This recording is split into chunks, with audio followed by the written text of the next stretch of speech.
In this video, we're going to do a test drive of the Address Book app, and we're going to demonstrate a number of new features that we'll be presenting in the app. You can see here that I already have the app installed, so I'm just going to go ahead and touch its icon to bring it up. And you can also see that I've already pre-populated the app with a bunch of names in my address book. And a couple of things that I'd like to point out on this main address book activity screen is that this is a scrollable list of items. This is called a list view. And if I pull down when I'm already at the top, you see that highlight that comes up there. That's an indication that we've reached the top of the list. And similarly, as I pull up from the bottom, you can see the highlight that comes from the bottom of the list to indicate the end of the list as well. Those were new features that were added as of Android 2.3 to give the user a little bit more visual interactivity when they reach the top and bottom of the list. Now, what we're looking at here is called a list activity. It's a special type of activity that has as its primary GUI component a list view object, and the list view has a nice capability to be bound to what's known as an adapter to populate the list view. And in this particular example, the way we're going to do that is with a so-called cursor adapter, which is going to connect us to a SQLite database where all of this information is stored. Now, from this screen, we can select an existing contact to look at the details of that contact, or we can add a new contact by touching the menu button, where you see this Add Contact menu item appear. And we've certainly shown you menus before, but notice on this menu item that we have an icon as well. Part of what we're going to do is show you how to use the standard Android icons to enhance the visual appeal of your menus or graphical user interfaces. So let me go ahead and hit Add Contact, and this brings up the Add Contact screen. It's actually both for adding a contact and for editing an existing contact, and as you'll see in the source code, basically what happens here is depending on whether we're adding a new contact or editing an existing one, it will decide whether to give us blank fields for entering input or to populate those fields with existing data. So let's say I want to add a contact called Paul, so I'll type Paul here. And of course I could go through and type the rest of the information. You can see here we're asking for a name, a phone number, an email address, an address, and city, state, zip.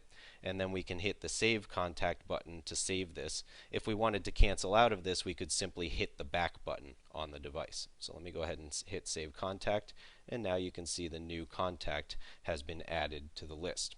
Now, of course, sometimes contact information changes, or you want to just look at the information for a contact. So if I touch any contact, including the one I just added, you'll be presented with the Address Book's View Contacts screen. And one of the things that you'll notice here is that the labels in the left-hand column and the labels in the right-hand column have certain, I'll call them styles, associated with them. The ones in the left-hand column are all right justified and have the same color and font size, and the ones in the right-hand column all have the same color and font size as well, and they're surrounded by a border. So one of the things we're going to demonstrate in this app is how to use styles in Android to provide the same settings for a bunch of GUI controls. Now from this screen, obviously you can see the details of a particular contact. If you hit the menu button here, you'll notice once again a menu appears, and again we're using standard Android icons for edit, contact, and delete contact menu items.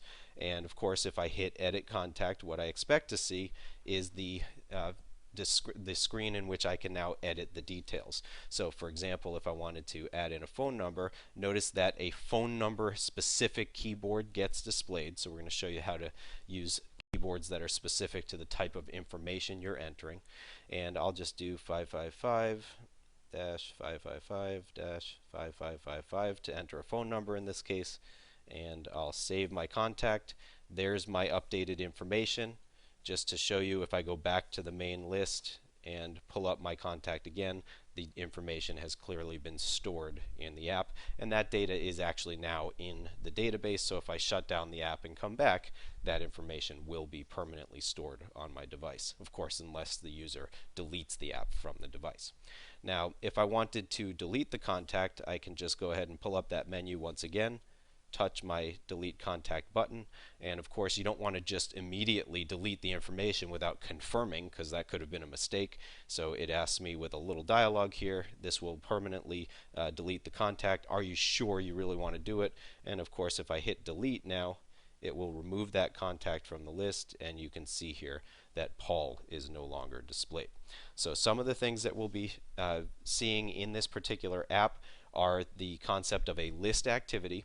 And one of the other things I didn't mention here is that when I touch a contact, this is actually another activity that's being displayed. So we're going to have our first app with multiple activities, and we have the main list activity that shows the list of contacts. We have this activity, which is the view contact activity.